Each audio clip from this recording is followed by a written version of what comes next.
Hey guys, it's time for another episode of Blue Jay Journal TV. On this episode, we will learn about what it means to be financially literate, take a look at the revamped Environmental Club, see what EMPAC Group is all about, and learn about our period pantries. We have all these stories for you on Blue Jay Journal TV. Washington High School Student Council will be organizing a Humane Society supply drive. The drive will start February 15th and end March 10th. Please scan the QR code to see the full list of items. Drop boxes are located in Northington and Guidance Lobby. The Mr. WHS pageant will take place on March 10th in the CJB. Tickets will be on sale before school the week of March 6th for $10, and all proceeds will be donated to Relay for Life. The Community of Washington Scholarship will be available in Naviance on February 1st. Sophomores, if you're planning on going to a trade school, a 2-year college, or a 4-year college after high school, we encourage you to sign up for the pre-AC next Thursday, March 2nd. This test is a small version of the ACT test and is a great test prep. The cost is $20 and you can sign up in the counseling office, room 2510. Recently, some WHS teachers and students have restarted the Environmental Club. Presley Kaiser brings us a story about some of their upcoming projects. The Environmental Club is new, and the purpose is to learn about sustainable living and to enjoy nature, and then maybe to make a difference too with those two things at the school. It's basically a club for anyone at WHS who cares about the environment and wants to help learn about things in Missouri, wildlife, anything like that. Mrs. Smith talks about the students who made Environmental Club happen. So Mia Mahan was who reached out to me, but then I know there's like a whole group of kids they've all been meeting and making plans for like at least a year now. So Mia reached out to me. We started with just 3 people who wanted to make it happen, and then I basically talked to Ms. Smith and sent out emails to see if we could find a sponsor, and now we have 35-ish people in the club. Environmental Club is planning to make big strides in the near future. We have meetings this week about with people with the cafeteria. So our goal is to think of like all the waste that happens with lunches each day. So that's going to be our first goal, is to reduce that waste. So we've got meetings and hopefully we can make a difference there. We want to help out around the school. We have ideas with hiking, planting trees and flowers, making compost bins, making a garden, stuff like that. Little projects that would make a big difference. Smith is excited for the future and growth of Environmental Club. Hopefully it grows, and the plan is to kind of have like monthly events outside of school and in the school as well. Maybe do like have guest speakers, like we have one set up already for from the MDC, and just like lots of events that people can join if they want to. For Blue Jay Journal TV, this is Ethan Rowe reporting. A couple years ago, Interact Club started the period pantries in the women's restroom. Recently, they've had trouble keeping them stocked. Molly Bauer has a story about how we can help. The WHS Period Pantry has had difficulty keeping up with the recent spike in demand. Interact started the Period Pantry several years ago when Kate Freitag was our president. This became her passion project. And the initial goal of the Period Pantry was to offer period supplies for the girls of our building and the women of our building. Because of the extremely high demand, it has become harder for Interact to continue funding the pantry. This year's been a very difficult year because the use is up so significantly much compared to other years that we are having a hard time keeping it stocked because it's so expensive. Last year, I think we spent $400 to $600 in supplies, and that took us all year. This year, in the first quarter, we spent $400 on supplies, and we're out. So our problem right now is that it's being used so much that we cannot continue to stock it for our original purpose. Improper use of the pantry could be one of the leading factors in the unusually high demand. I'm not sure if there's a misunderstanding about its purpose, which is just really to be there for emergency stash. If people are grabbing handfuls at a time to use, I understand that product insecurity is a real problem. Unfortunately, we don't have the funding to keep up. Luckily, there are a few things that you can do to help keep the pantry up and running. I would ask the young women of our building to make sure that they're using it in the way it was designed to be used, as an emergency resource. Also, you know, it's kind of like if you borrow, please at some point repay it back. So if you got caught off guard on Monday, bring something to replace what you used on Tuesday. We're always accepting donations. So anytime anybody wants to drop something off, we'd be more than happy to accept that. We also have a change drive in March, and our goal with that money that we raise there is to fund the period pantry.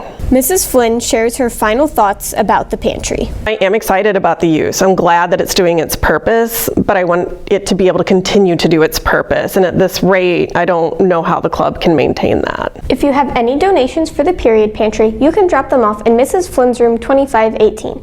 Anything is appreciated. For Blue Jay Journal TV, this is Molly Bauer reporting. Presley, do you want to go somewhere? Yeah, sure. Who's gonna drive? I'll drive.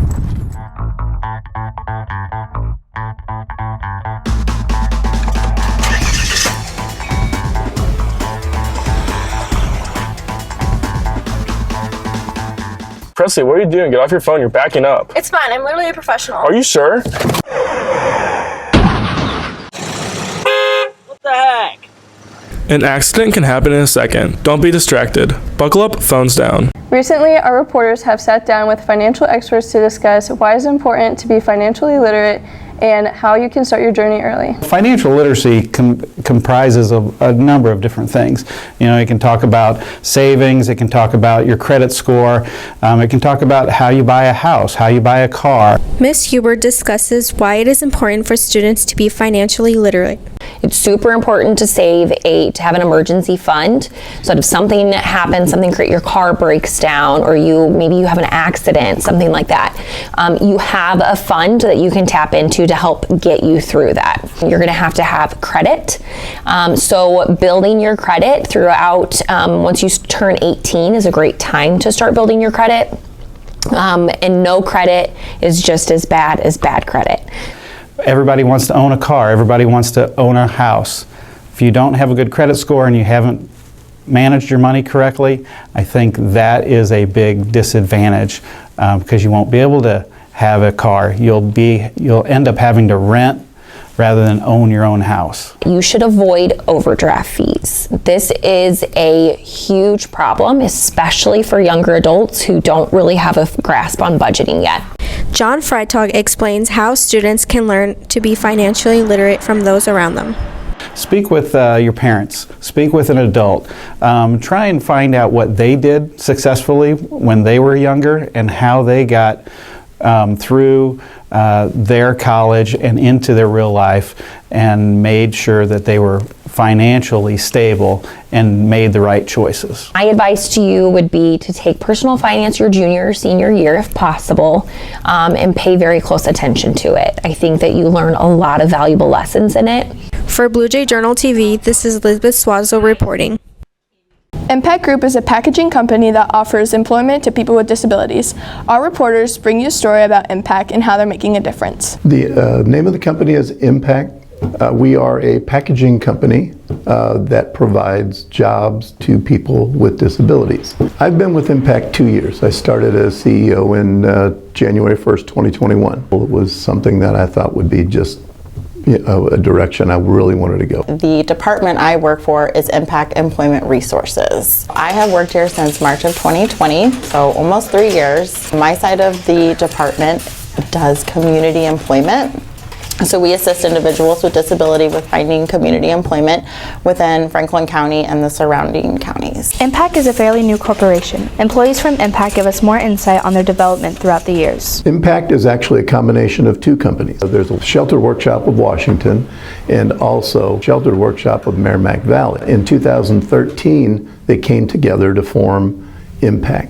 The business opportunities to spread business between the two. Eventually, our goal is anyone in our plant, we hope to get to the point where they build the confidence, soft skills, and the knowledge to be able to go to work in the employment, into the community. Currently, the biggest program we have that's new is the Horizons program at Four Rivers, where we assist the students with employability skills to help them in post-secondary transition.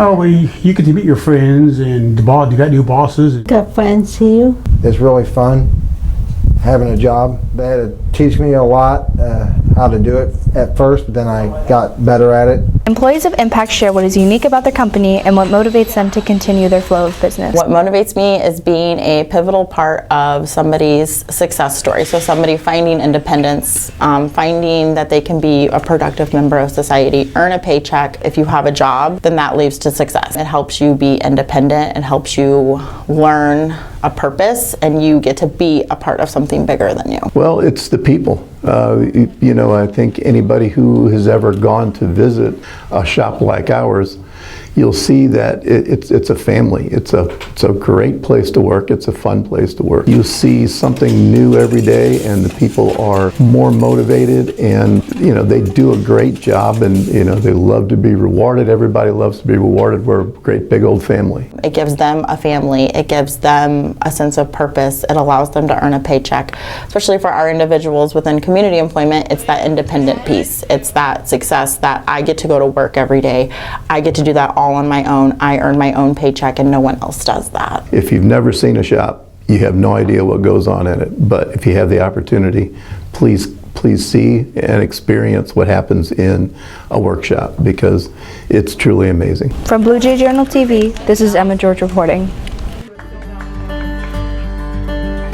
For this week's Humane Society Pet of the Week, we have Wayne. Wayne is a 3-month-old mixed breed. He's very spunky and needs a bit of training. If you want to find Wayne, he will be at the Humane Society in Union.